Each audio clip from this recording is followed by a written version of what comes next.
Assalamualaikum warahmatullahi wabarakatuh. Kami dari kelompok 1 akan membahas materi tentang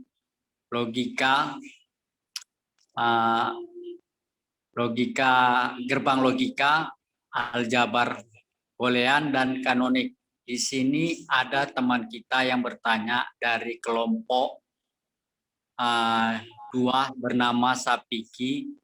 Dia menanyakan tentang bagaimana metode tentang POS. Untuk itu akan diterangkan kepada saudara kita, yaitu Eprinaldi. Waktu dan tempat kami persilakan.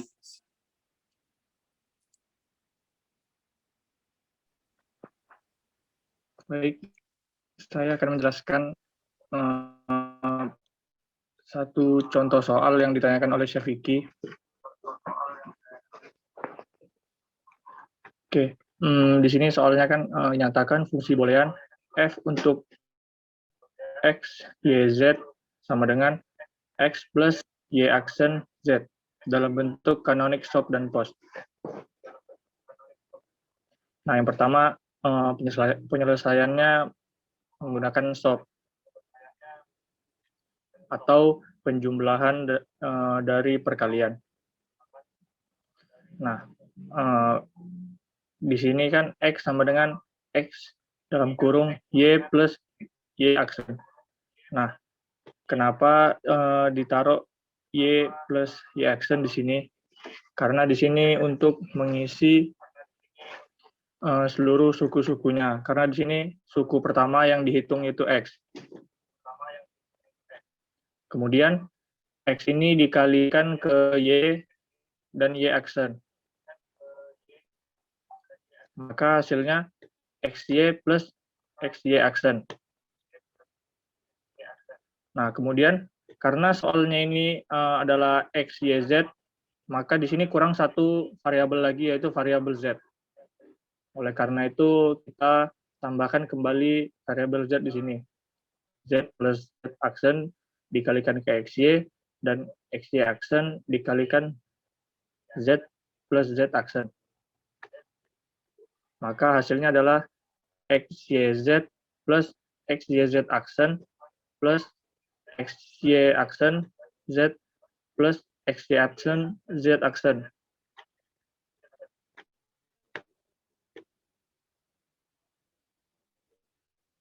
Nah, kemudian ini kan baru suku yang pertama yang x. Nah, kemudian suku yang kedua yaitu y aksen dan z. Nah, di sini kan sudah ada dua variabel yaitu y dan z. Nah, maka masih kurang satu variabel yaitu variabel x. Maka kita tambahkan di sini variabel x untuk melengkapi semua variabelnya. Nah, langsung kita kalikan seperti tadi, kalikan ke dalam. Hasilnya xy aksen z plus x aksen y aksen dan z. Jadi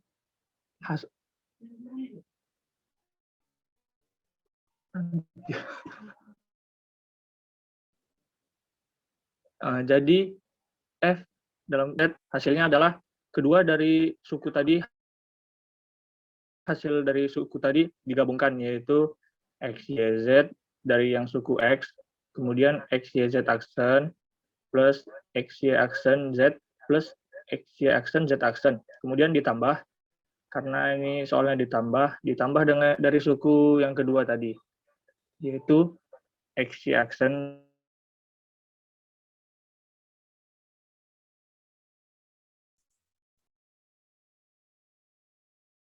lulu tes.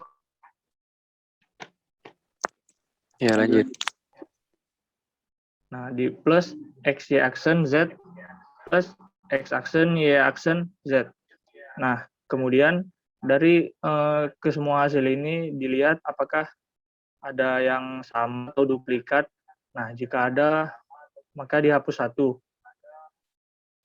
Nah, di sini terlihat di sini ada xy aksen z, ada dua ya di sini ya. Oleh karena itu dihapus satu. Jadi di sini hanya 5 yang tertulis. Nah, kemudian jika sudah sampai terakhir ini, kita ganti masing-masing ini ke simbol yang ada di tabel kebenarannya, yaitu seperti di tabel ini. Karena ini SOP, maka dia masuk ke midterm.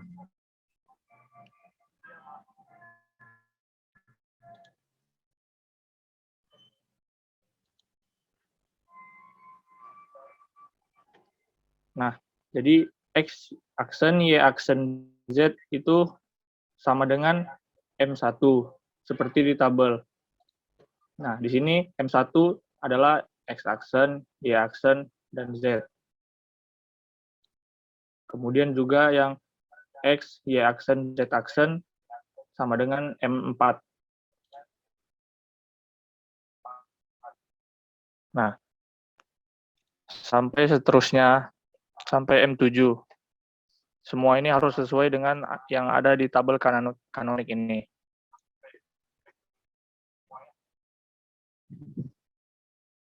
Atau bisa disederhanakan lagi menjadi 1,4, 5,6, 7.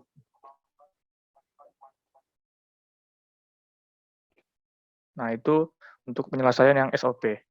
Ya, demikianlah jawaban atau pertanyaan dari Sapiki. Itulah ya, jawaban dari saudara Epinaldi. Apabila nanti kurang berkenan atau kurang mengerti, kami akan menunjukkan nanti link video tentang penerangan materi tentang POS. Untuk yang ditanyakan Sapiki, mungkin itu yang bisa kami terangkan melalui Epinaldi. Untuk pertanyaan selanjutnya mengenai Pebi dari kelompok 2, dia bertanya untuk menyatakan fungsi boolean harus diubah ke kanonik atau tidak. Oke, saya akan coba untuk menjawab sesuai dengan kemampuan saya.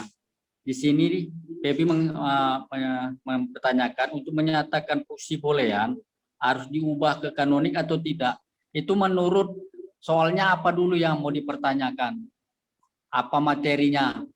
Karena yang dia tanyakan ini kan menyatakan fungsi boolean harus diubah ke kanonik atau tidak. Itu tadi. Sekarang soalnya apa dulu? Apa pertanyaannya? Kalau dibilang fungsi boolean atau tidak, itu tergantung dari soal apa yang kita bahas. Jadi kita bingung apa yang mau kita jawab. Kalau kita bilang iya, ya pasti ada iya. Tapi kalau dibilang tidak, bisa kemungkinan. Karena di sini fungsi boolean kan menyatakan tentang penjabaran agak seperti kanonik. Ada di situ POS, ada itu SOP. Nah, jadi yang ditanyakan sama si PP ini kita bingung karena pertanyaannya ini kan boleh nggak fungsi boolean ini boleh atau tidak. Nah, yang kita bingung ini boleh tidaknya ini apa dulu pertanyaannya? Soalnya apa? Mungkin yang bisa saya jawab mungkin segitu. Tapi kalau ditanya boleh apa tidak, ya saya bilang sih boleh-boleh aja selagi ada pertanyaannya. Tapi kalau tidak ada pertanyaannya, kita mau bahas apa? Mungkin itu yang bisa saya jawab.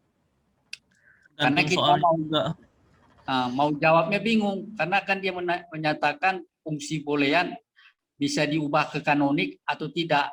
Kalau saya bilang sih bisa, karena kan aljabar boolean itu intinya kan nanti mau ke kanonik, ya berarti boleh kalau menurut saya, karena kan dia menyatakan boleh apa tidak, saya bilang boleh. Nah itu oke, itu yang bisa saya jawab, lebih dan kurang saya mohon maaf.